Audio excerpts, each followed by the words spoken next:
dan juga kami mengucapkan sangat berterima kasih ikatan alumni Kabupaten Kalimantan. Tentunya dalam kegiatan ini kami dari pengurus Ikatan Santri Kalimantan Barat Pusat sangat mengapresiasi dalam rangka acara bersama saya yang dilaksanakan oleh Iskap Pelayan Pondok Pesantren Darut Tauhid Injelan.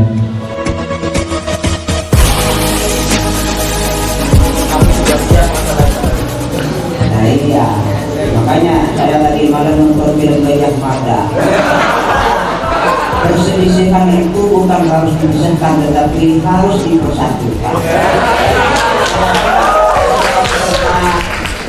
Karena ini memang garang dalam musyawarah memang harus ada perselisihan, tetapi perselisihan itu bukan berarti kita harus memisahkan antara mereka. Justru perselisihan itu harus dipersatukan.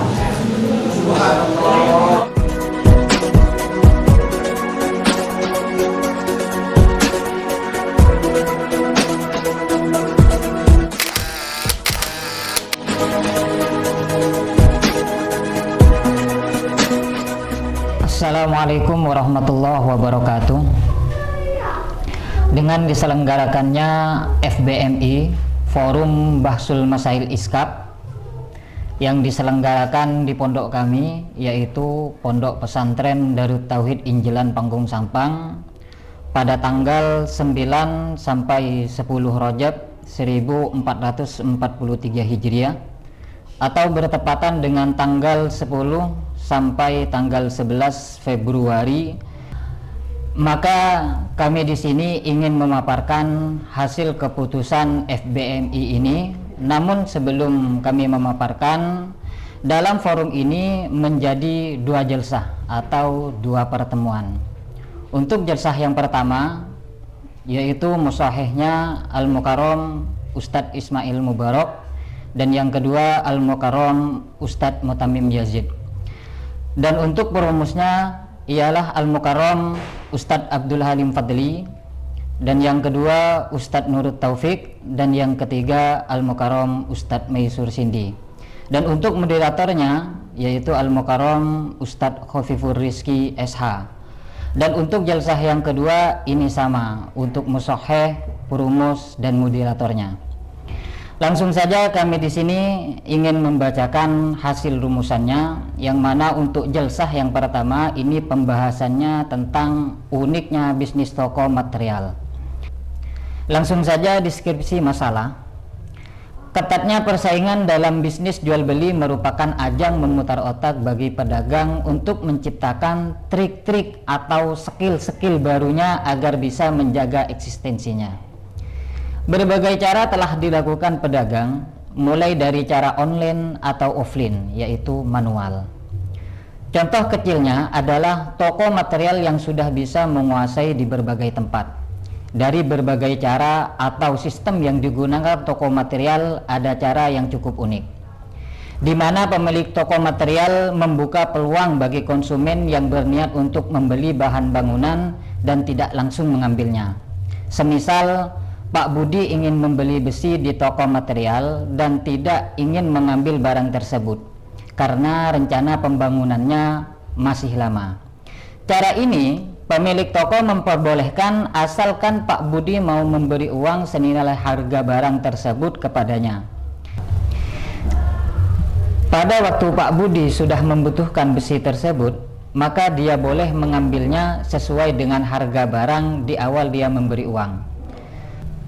Meskipun barang-barang yang ada di toko harganya sudah melonjak. Dan anehnya, pemilik toko rela memberi komisi kepada Pak Budi setiap tahun selama ia tidak mengambil barang tersebut. Dalam kasus ini ada 3 pertanyaan. Pertanyaan yang sub A, apa status transaksi yang dilakukan oleh Pak Budi dengan pemilik toko material seperti kasus di atas? Dan bagaimana hukum pemilik toko yang menahan barang pembelian Pak Budi? Untuk jawabannya, jual beli yang terjadi seperti kasus di atas ini ada 2 motif. Motif yang pertama adalah tanpa menentukan mabi, hanya dicukupkan dengan menyebut ciri-cirinya. Adapun status akadnya adalah salam atau B mausuf fi dhimmah yang fasid karena ada penyebutan tempo waktu yang tidak diketahui. Untuk motif yang kedua adalah menentukan mabiknya, dan status akadnya adalah bai'ul ain yang terdapat syarat menetapkan barang dipenjual, dan hukumnya B fasid apabila syarat disebut di dalam akad. Akad baiknya bisa terjadi fasah apabila mabik yang belum diterima pembeli ditasarrufkan oleh penjual dan tidak bisa mengambilnya kembali. Adapun hukum menahannya ini boleh, dan hukum mentasarrufkan atau mengelolanya ini tidak boleh. Sebagaimana kami kutip dari kitab Hasyiatul Bujairami alal Khatib juz 7 halaman 273, al-buyu' thalathatu asya' ila anqal wa ammu min an takuna ar-ru'yatu likullil mabi'i qasa'in aw li ba'dihi kabai'is subrati bitamamiha aw kanat ar-ru'yatu li dzarfihi karrummani wa ghairihi mimma ya'ti li'annahu sawanilah. Dan juga dikutip dari kitab Al-Majmu' Syarhul Muhadzab juz 9 halaman 278, far'un fi madhahibihim fi man ishtara syai'an syira'an fasidan qad dzakarna anna madhhabana annahu la yumliku wa la yasihhu tasarrufuhu fihi wa yalzamuhu radduhu fa in talafa lazimahu badluhu wa bihi qala aktsarul ulama ila anqal wa ihtajja ashabuna biqaulihi ta'ala alladhina ya'kuluna ar-riba alladzina ya'kuluna ar-riba la yaqumuna illa kama yaqumu alladzi yatakhabbathu asyaitanu minal mas falau kana al-maqbudu bi'aqdin fasidin yamlikuhu lamma tawa'adahu. Dan untuk pertanyaan sub B, kalau tidak boleh, bagaimana penanganan kejadian di atas setelah terlanjur terjadi dan berlarut-larut? Jawabannya yaitu idem.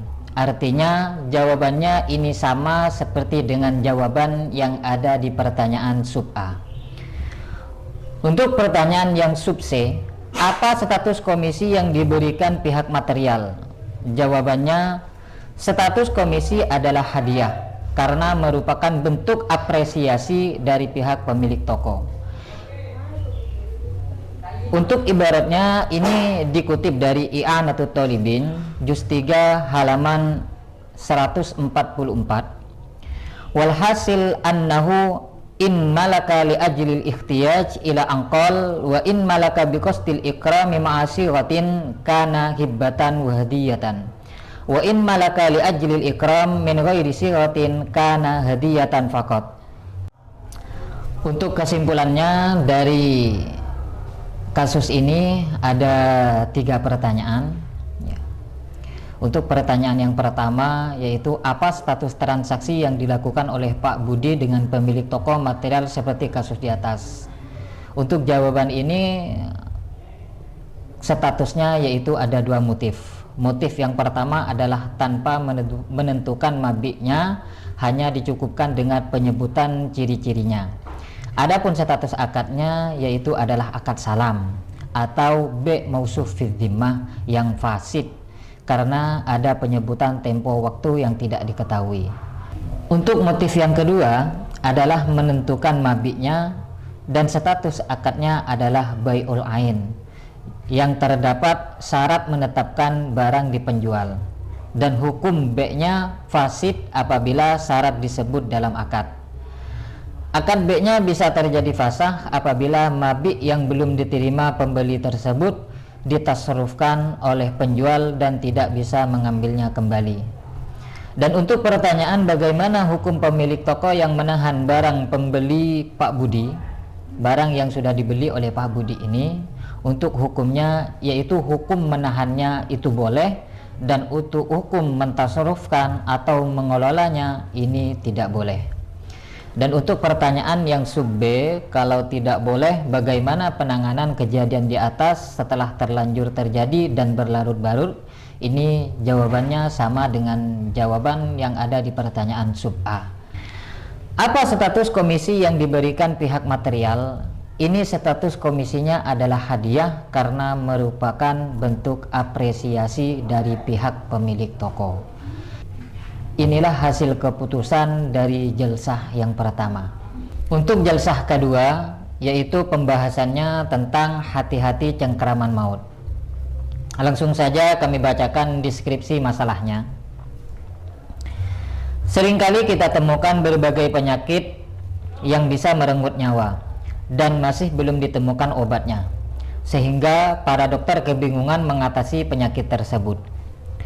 Di suatu daerah terdapat sebuah keluarga yang bisa dibilang kehidupannya menengah ke atas dan juga terkenal baik di mata masyarakat dengan sebutan keluarga Pak Muiz. Namun suatu ketika keluarga tersebut mengalami musibah, di mana ibu dari keluarga itu mengalami penyakit darah tinggi. Pada suatu saat, penyakit yang dialami ibu tersebut kambuh, sehingga oleh keluarganya dibawa ke rumah sakit untuk diobati. Setelah sampai di rumah sakit dan ditangani oleh dokter, dokter memanggil anak tertuanya untuk menjelaskan penyakit ibu tersebut. Tanpa diduga, dokter memvonis kalau penyakit ibu tersebut tidak bisa disembuhkan dan kesempatan hidupnya hanya 10%, karena pembuluh darahnya pecah dan darahnya sudah mengalir ke otaknya. Setelah anak yang menemui dokter tersebut kebingungan, langsung berkomunikasi dengan keluarga yang lain. Akhirnya semua pihak keluarga sepakat untuk menghentikan pengobatan dan membawanya pulang, agar tidak mengeluarkan biaya lebih untuk rumah sakit, mengingat harapan bertahan hidupnya cuma 10%. Dan juga ada salah satu tetangganya yang mengalami kejadian serupa, kemudian langsung meninggal. Setelah mengajukan permohonan, pihak dokter dengan berat hati menyetujui permohonan tersebut dan tercatat sebagai pasien dipulangkan secara paksa. Dalam perjalanan pulang, akhirnya ibu itu meninggal dunia. Dalam kasus ini ada 3 pertanyaan. Pertanyaan sub A, apakah tinta fuqaha bisa membenarkan tindakan keluarga Pak Muiz yang membawa pulang paksa ibunya dari rumah sakit seperti kasus di atas?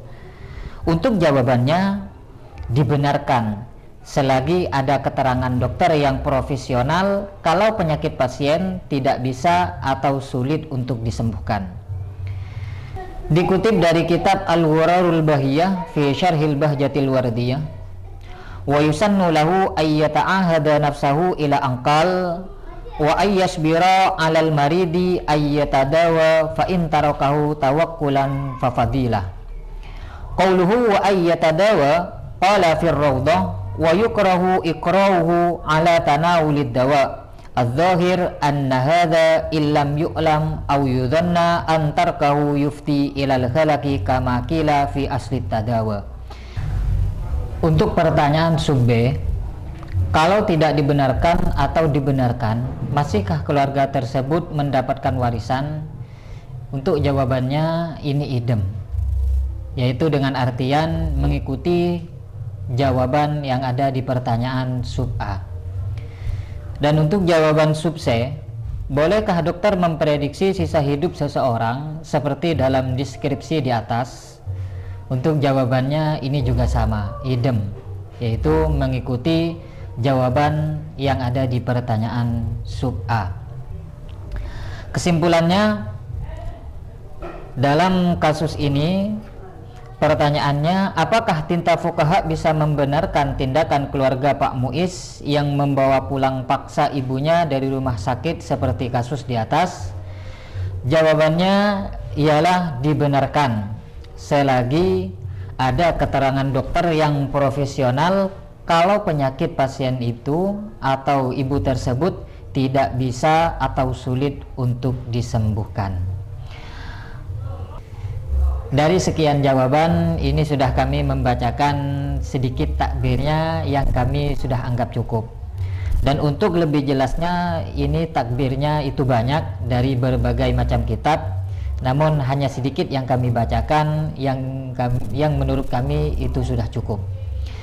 Mungkin hanya ini yang bisa kami sampaikan. Apabila ada kekeliruan ataupun kesalahan, kami mohon maaf yang sebesar-besarnya. Wabillahi taufiq wal hidayah. Assalamualaikum warahmatullahi wabarakatuh.